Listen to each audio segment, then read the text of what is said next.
The forever perch 2021।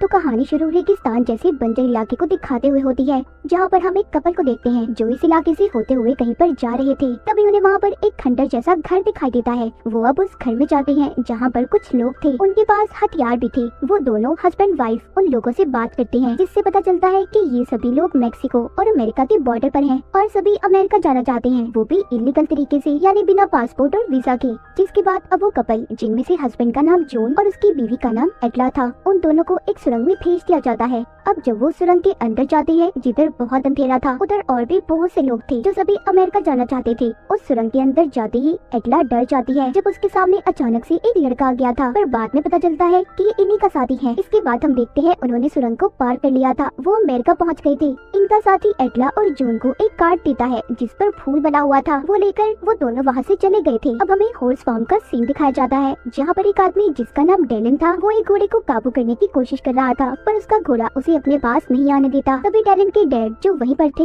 वो अपने बेटे से कहते हैं कि इस घोड़े को संभालना तुम्हारे बस की बात नहीं, हमें एक ऐसे आदमी की जरूरत है जो घोड़ों के बारे में अच्छे से जानता हो। तभी उधर जून आता है जिसने घोड़े को अच्छे से काबू में कर लिया था। डेलन को ऐसा देखकर जून से जलन होने लगती है। वो अपना घोड़ा लेता है और वहाँ से चला जाता है। जून को डेलन के डैड ने अब काम पर रख लिया था। जिसके बाद आगे एटला दिखाई जाती है जो एक फैक्ट्री में काम करती थी। वो वहाँ पर अपने एक दोस्त से बात कर रही थी। पता चलता है कि अमेरिका में दूसरे मुल्क से आए हुए लोगों को काम मिलना बहुत मुश्किल था, क्योंकि अमेरिका के लोग दूसरे मुल्क के लोगों से बहुत नफरत करते थे। उनका मानना ये था कि अगर हमारे मुल्क अमेरिका में दूसरे मुल्क से लोग आएंगे तो यहाँ पर सुकून खत्म हो जाएगा। एटला अपनी फैक्ट्री से कॉफी पीती बाहर निकलती है, लेकिन तभी वो इस बात को नोटिस करती है कि दो आदमी जिनके हाथ में गन्स थी, वो एटला को बहुत ही ध्यान से देख रहे थे। तभी सीन बदलता है और टीवी पर एक खबर चलती है जिसमें बताया जा रहा था कि पर्च का दिन आने वाला है। अब मैं आपको बता दूं कि पर्च का दिन क्या था। उस दिन दूसरे मुल्क से आए हुए लोगों को अमेरिकन मार दिया करते थे। पर्च के दिन अमेरिका की गवर्नमेंट कुछ लोगों को, जिन्हें पर्जर्स कहा जाता था, जो दूसरे मुल्क से आए लोगों को मारते थे,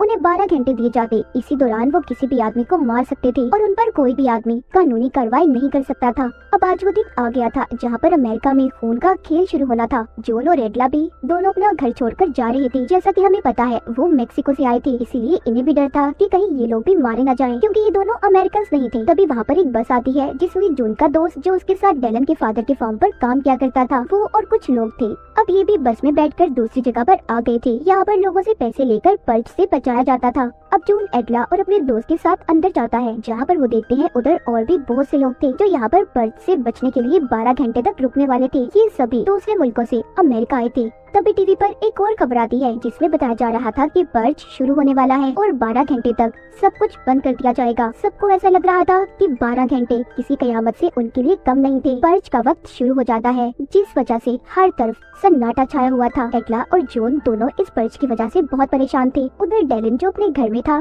तभी उसे महसूस होता है कि जैसे कोई उसके आसपास हो। अब वो एक अलमारी के पास जाता है जिसमें बहुत सारी गन्स थी। वो उसमें से एक गन निकालता है। अब जब वो अलमारी को बंद कर रहा था तो उसके पास एक लड़की आती है, जिसे देखकर वो डर गया था। ये लड़की कोई और नहीं बल्कि इसकी बीवी थी, जो इससे कहती है कि हमें उनका साथ नहीं देना चाहिए जो पर्च जैसा खूनी खेल खेलते हैं। और साथ ही डेलन को वो ये भी बताती है कि वो माँ बनने वाली है। शहर में चारों तरफ सन्नाटा था, गोलियों की आवाजें थी, जहाँ पर एक दूसरे को लोग मार रहे थे। थोड़ी देर बाद सुबह हो जाती है। सुबह होते ही एटला और जॉन, उनके साथ बाकी के लोग बहुत खुश थे कि वो पर्च से बच गए। अब सब अपने घरों के लिए रवाना होते हैं, जहाँ पर जॉन अब जब अपने दोस्त के साथ शहर से होते अपने काम पर जा रहा था तो वो देखते हैं हर तरफ खून ही खून था। सारा शहर लाशों से भरा हुआ था, दीवारों पर भी खून लगा हुआ है और गवर्नमेंट के आदमी चारों तरफ से सफाई करने में मसरूफ हैं। एटला भी अपनी फैक्ट्री में आ जाती है, पर वहाँ भी अभी तक कोई भी नहीं आया था। उधर डेलन भी अपने फार्म के दरवाजे खोलता है। तभी अचानक से उसके सामने एक आदमी आया था जो दिखने में काफी खौफनाक लग रहा था। तभी उसके सामने 4 और लोग आते हैं जिन्होंने चारों तरफ से डेलन को घेर लिया था। वो उन्हें देखकर काफी परेशान हो जाता है। एटला को देखते हैं जो एक पिंजरे में बंद बकरी को खोल रही थी। अचानक से वो खुद ही उस पिंजरे में फंस गई थी। वहाँ पर भी कुछ लोग आ गए थे जिन्होंने खरगोश जैसे मास्क पहने हुए थे। वो एटला को मारने वाले थे। तभी उधर उसका दोस्त आ जाता है जो उसके साथ काम किया करता था। वो एटला को उनसे छुड़वाता है। अब ये दोनों मिलकर उनका मुकाबला करते हैं। दरअसल ये लोग जो एटला को मारने आए थे, ये सभी पर्जर्स थे जो अभी भी लोगों को मारने का काम कर रहे थे, पर एटला और उसका दोस्त उन्हें मार देते हैं। तभी उधर पुलिस पुलिस भी आ गई थी जो दोनों को पकड़ लेती है क्योंकि अब पर्च का वक्त भी खत्म हो गया था। उधर डेलन के फॉर्म में जो लोग आए थे वो भी पर्चर्स थे। उन्होंने डेलन की पूरी फैमिली को बांध दिया था क्योंकि उनका कहना ये था कि डेलन और उसके डैड दूसरे मुल्कों से आए हुए लोगों को काम पर रखते हैं। जब उन्होंने डेलन के डैड के सर पर गन रखी थी और उसकी बहन को भी मार रहे थे, तभी उधर जॉन और उसका दोस्त आते हैं जो इनके फॉर्म पर ही काम किया करते थे। वो आकर उन लोगों पर गोलियां चलाने लगते हैं। अब उन पर्चर्स में से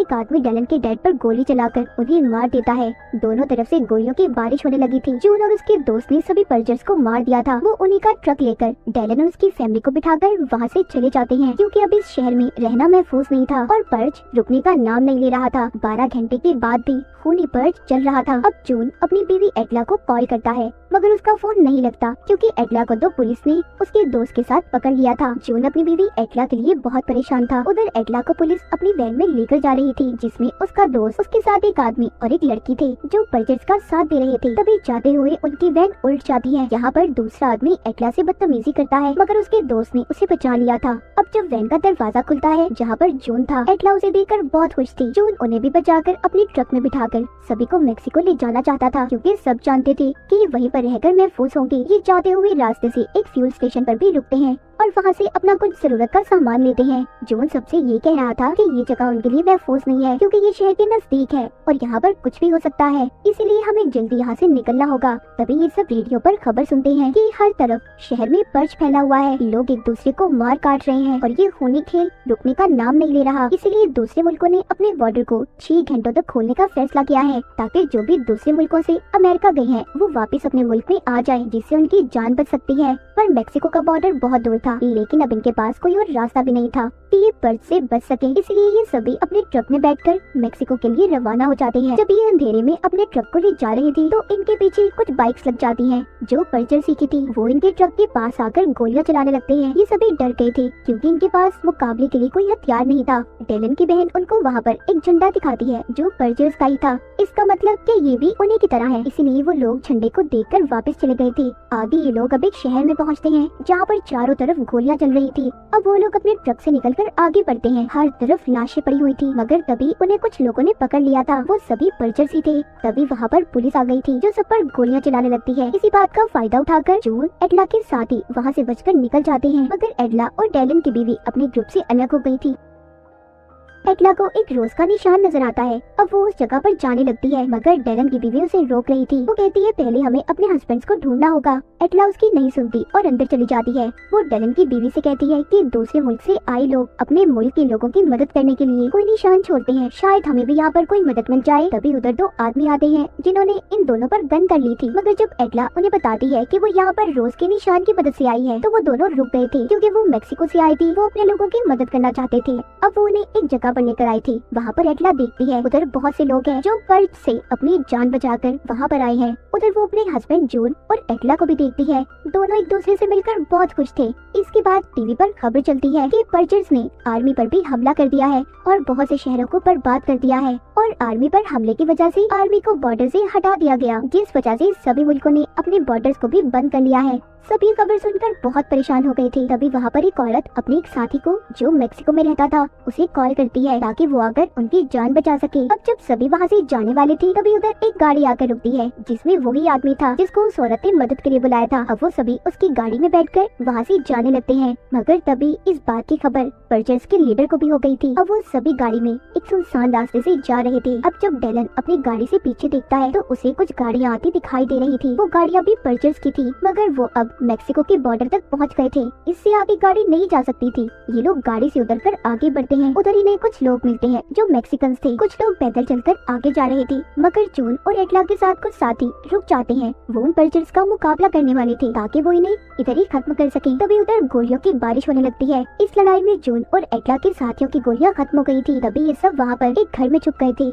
मगर उधर भी पर्चर्स आ जाते हैं जो जून को मारने वाले थे और एटला को बेहोश कर देते हैं मगर जल्दी उसे होश आ जाता है और जो लोग जून को मार रहे थे उन्हें गोली से वो मार देती है। सबको मारकर ये लोग बॉर्डर तक जाने वाले थे मगर तभी पर्चर्स का लीडर एटला को पकड़ लेता है और उसे अपने साथियों को मदद के लिए बुलाने का कहता है ताकि जब वो आए तो वो उन्हें मार सके। मगर पीछे से जून और वो आदमी जो इन्हें बचाकर यहाँ पर लाया था वो पर्चर्स के लीडर पर हमला करते हैं और उन्होंने उसे मार दिया था। सभी पर्चर्स मारे जा चुके थे। जून और बाकी के लोग बॉर्डर पार करके मेक्सिको आ गए थे। टैलन की बीवी जो माँ बनने वाली थी उसके यहाँ भी बेटी होती है। आखिर में दिखाया जाता है सभी महफूज थे जो अमेरिका से मेक्सिको आ गए थे। The second movie name is It Comes at Night 2017. तो कहानी के शुरू में हमें बूढ़े आदमी को देखते हैं जो बैठा बहुत गहरी गहरी सांसें ले रहा था। उसके पास ही एक और आदमी बैठा था जिसने हाथों पर ग्लव्स दस्ताने पहने हुए थे और चेहरे पर मास्क चढ़ाया हुआ था। वो उस बूढ़े आदमी से कहता है, प्लीज डैड मुझे माफ कर दें, मुझे ये सब कुछ करना ही होगा। वो बूढ़ा आदमी इस आदमी का जिसका नाम पॉल था उसके डैड थे। अब पॉल और उसकी वाइफ अपने डैड को बाहर ले जाकर जंगलों में पहले पॉल उनका गला दबाकर मार देता है और फिर एक गड्ढे में डालकर उन्हें जला देता है। इसके बाद हमें पॉल की फैमिली दिखाई जाती है। रात को ये इसकी वाइफ और इसका बेटा खाने के टेबल पर बैठे सभी बहुत उदास थे। पॉल प्लेट्स उठाकर ले जाता है जिसके बाद उसका बेटा भी सोने चला गया था। वो अपने कमरे में दीवार पर लगी एक पेंटिंग को बहुत ही गौर से देख रहा था। फिर उठकर अपने दादाजी के कमरे में जाता है। उसके दादाजी बेड पर बैठे थे। जब पॉल के पास जाता है तो अचानक से वो खून की उल्टियाँ करने लगते हैं। पॉल का बेटा डर गया था, वो अचानक से उठ जाता है। इसका मतलब ये था कि सिर्फ वो एक सपना देख रहा था। उसकी मॉम उसके पास आती है, कहती है बेटा जल्दी उठो, घर में कोई आ गया है। इनके घर में इनके साथ एक डॉग भी रहता था। ये सभी मास्क पहनकर देखने जाते हैं। जब अचानक से दरवाजा खुलता है तो पॉल गोली चला देता है। उसकी वाइफ कहती है रुको पॉल। वहाँ पर एक आदमी था। वो पॉल को देखकर अपने हाथ ऊपर कर लेता है और कहता है मुझे माफ कर दो, मैं गलती से यहाँ पर आ गया हूँ, मेरे पास कुछ भी नहीं है। अब पॉल उसको पकड़कर बाहर ले जाकर एक पेड़ से बांध देता है। उसके मुंह पर भी टेप चिपका देता है। सारी रात वो आदमी वहीं पर रहता है। जब सुबह होती है तो पॉल उस आदमी को चेक करने जाता है कि कहीं वो इन्फेक्टेड तो नहीं, उसे कोई बीमारी तो नहीं। अब पॉल उसको अपनी गन दिखाता है और कहता है देखो इसको चलाने में मुझे जरा सी भी देर नहीं लगेगी, ये गोलियों से भरी हुई है। अब मुझे सच सच बताओ तुम कौन हो, कहाँ से आए हो। वो उससे पहला सवाल पूछता है कि तुम मेरे घर पर क्यों झांक रहे थे और क्या लेने आए थे। वो आदमी जवाब देता है कि मैं नहीं जानता था, मुझे नहीं पता था कि इस घर में कोई रहता होगा क्योंकि लाइट्स भी बंद थी। फिर पॉल उससे सवाल पूछता है कि तुम यहाँ पर क्या ढूंढ रहे थे। वो आदमी कहता है यहाँ से 50 मील की दूरी पर मेरी बीवी और बेटा एक खाली घर में रह रही है, हमारे पास खाना और पानी सब कुछ खत्म हो गया है, यही सब कुछ चेक करने मैं यहाँ पर आया था। पॉल कहता है क्या वो इन्फेक्टेड है। वो आदमी कहता है नहीं नहीं, उन्हें भी कोई बीमारी नहीं है, हम सब ठीक हैं। पॉल उससे सवाल करता है कि तुम कितने दिन से वहाँ पर रह रहे हो। वो कहता है 1 हफ्ता हो चुका है, पहले मैं अपने भाई के साथ रहता था पर उसकी मौत के बाद हम यहाँ पर आ गए। शहर के हालात बहुत खराब है, हर तरफ बीमारियाँ फैली हुई है। वो आदमी उससे कहता है मेरी आंखों में देखो, मैं बिल्कुल सच कह रहा हूँ, मेरी एक एक बात सच है। पॉल अपनी वाइफ और बेटे से पूछता है क्या हमें उसकी मदद करनी चाहिए या नहीं। आखिरकार ये सब लोग मिलकर फैसला करते हैं कि ये उसकी मदद करेंगे। अगले दिन पॉल उसको अपनी गाड़ी में बिठाकर उसकी फैमिली को लेने चला जाता है जहाँ पर वो खुद गाड़ी चलाता है और उस आदमी को पीछे बिठाता है। जाते हुए रास्ते में उन पर हमला हो गया था। तभी पॉल अपनी गाड़ी के नीचे जाकर छुप जाता है। जब हमला करने वाला आदमी वहाँ पर आता है तो पॉल अपनी बंदूक से उस पर गोली चला देता है और बाहर आकर उसे मार देता है। दूसरा आदमी जो पॉल के साथ था जिसकी फैमिली को लेने ही जा रहा था वो कहता है तुम्हें इसे नहीं मारना चाहिए था पॉल, क्या पता वो किसी बड़े गैंग का आदमी हो और क्या पता उसको ढूंढते उसके साथ ही यहाँ पर आ जाए। अब ये उस आदमी की लाश को उठाकर एक कटे हुए पेड़ के नीचे रख देते हैं जहाँ पर एक और लाश थी। वो आदमी पॉल को यहाँ पर अपना नाम भी बता देता है जिसकी फैमिली को ये लेने जा रहा था, उसका नाम विल था। अब विल पॉल को अपनी फैमिली के पास लेकर जाता है। वहाँ पर पॉल की वाइफ सबसे कहती है फिक्र करने की कोई बात नहीं, विल की फैमिली में उसकी वाइफ, बेटा और बहन थी, ये सबको लेकर अपने घर आ गई थी। रात को खाना खाते हुए पॉल सबको समझाता है कि उन्हें क्या करना है और कैसे यहाँ पर रहना है। वो उनको ये भी कहता है कि जब तक कोई इमरजेंसी ना हो किसी को बाहर नहीं निकलना, सबको अपना ख्याल रखना है। ये सब अब सोने चले जाते हैं और सारे हंसी खुशी रहने लगे थे। सुबह जंगल में जाकर पॉल का बेटा विल को लकड़ियाँ काटना भी सिखाता है। जब रात को पॉल का बेटा सो रहा था तो उसके पास विल की बहन आती है। वो जब उसके करीब आती है तो उसके मुंह से खून निकल रहा था। पॉल का बेटा डर जाता है, वो डर कर खड़ा हो गया था और यहाँ पर हमें पता चलता है कि वो सिर्फ ये एक सपना देख रहा था। अब ये बाहर जाता है जहाँ पर विल की बहन बिल्कुल अकेली बैठी थी। ये उसको बुलाता है तो वो डर गई थी। अब दोनों बैठकर बातें करते हैं। विल की बहन बताती है तुम जानते हो मुझे केक, कुकीज, आइसक्रीम बहुत पसंद है। तो पॉल का बेटा कहता है नहीं मुझे नहीं पसंद, जिस पर वो कहती है बड़े अजीब हो, तो तुम्हें मीठा नहीं पसंद।